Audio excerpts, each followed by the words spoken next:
যুবকেরা, নওজওয়ানেরা, আল্লাহর ওলি মুজাদ্দিদুজ্জামান তারা হুজুর পীর কেবলা আল্লামা হুজুরকে নিয়ে বাংলাদেশে জলসা করতে গিয়েছেন। আসরের নামাজের সময় হয়ে গেছে। দাদা পীর কেবলা বললেন, এই নোয়াখালী আলেমেরা, আজকে আসরের জামাতে ইমামতি করবে আমার বড় মাওলানা সাহেব। নাম ধরতে না, কি বলতে? বড় মাওলানা। নোয়াখালী বলছে, হুজুর আমাদের ভিতরে এত বড় হুজুর থাকা, রুহুল আমিন নামাজ পড়াবে, এটা কেমন হয় না? তো দাদা পীর বললেন, বাবা আমার বড় মাওলানা নামাজটা পড়েই দেখ না। আল্লাহ নামাজ পড়েই দিয়েছে। দেওয়ার পরে বললো, বাবা নামাজ হয়ে সব বসে যাও। কাতারে বসে গেছে। দাদা পীর কেবলা বললেন, এই নোয়াখালী আলেমেরা, আজকে আসরের জামাতে কত লোক একসাথে নামাজ পড়েছে বলতে পারবে? কেউ বলতে পারে না। দাদা পীর কেবলা বললেন, বাবা বড় মাওলানা তুমি বলতে পারবে? আল্লামা হুজুর চোখটা বন্ধ করে দিয়ে বললে, হুজুর আপনি আমার পীর মুর্শিদ, আল্লাহ পাক যদি চায় আমি রুহুল আমিন বলতে পারবো। জোরে হবে না?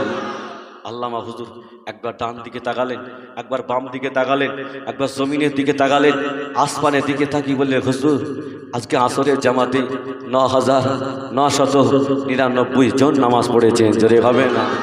কোথায় পাবে? এখন তো দলিল দিতে হবে। আল্লামা হুজুরি কিতাব কর্মবীর আল্লামা রুহুল আমিন দেখে দেবেন। যাদের বড় মোবাইল আছেন ওই মোবাইলে গ্রুপে লিখবেন ফুরফুরা শরীফ পিডিএফ লাইব্রেরি, সমস্ত কিতাব আপলোড করা আছে, দেখে নেবেন। দাদা পীর কেবলা বলে, এই নোয়াখালী মানুষেরা, কাতারের লোক কোনো বাবা, কাতারের লোক গোনা হলো। আল্লামা হুজুর কেবলার কথা সঠিক হয়ে গেল। দাদা পীর কেবলা জিজ্ঞাসা করেছিলেন, ও বাবা মাওলানা তুমি কি করে বললে বাবা বসিরহাটে বড় মাওলানা?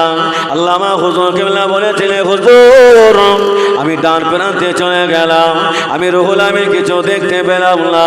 হুজুর আমি বাম প্রান্তে চলে গেলাম, আমি রুহুল আমিন কিছু দেখতে পেলাম না। হুজুর আমি জমিনের দিকে তাকালাম, আমি রুহুল আমিন কিছু দেখতে পেলাম না।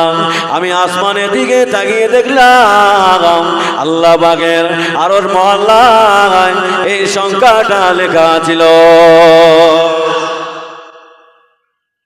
কাকে ভালোবেসেছে? আল্লাহ, আল্লাহ রসুলকে ভালোবেসেছে।